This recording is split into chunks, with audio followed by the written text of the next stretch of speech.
চোখের নিমিষে পুজোটা কেটে গেল, কিন্তু পুজো চলে গেলেও পুজোর এই ভাইবটা থেকে পুরোপুরি মেন্টালি বেরোতে পেরেছো কি? আমি তো এখনো পুরোপুরি পারিনি, তবে ছন্দে তো ফিরতেই হবে, নিজেদের কাজগুলো ভুলে গেলে চলবে না। আজ বানাচ্ছি ভেটকি মাছের কাটার ঝাল।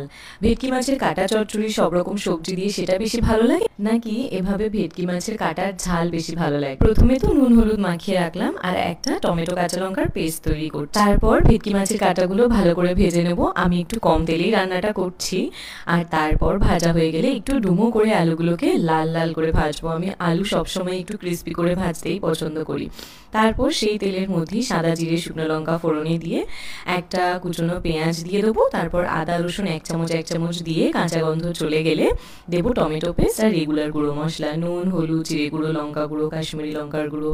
তারপর মশলা ভালো করে কষিয়ে ভেজে রাখা আলুটা দেবো। বেসিক্যালি মাছ বা মাংস যেভাবে কষিয়ে রান্না করা হয় সেভাবেই করছি। গ্রেভিটা আমি কমই রেখেছি। তারপর ভাজা মাছের কাটাগুলো দিয়ে ভালো করে ফুটিয়ে নামানোর সময় ধনেপাতা দিলেই রেডি। আচ্ছা, তোমাদেরও কি আমার মতন এটা খেতে ভালো লাগে?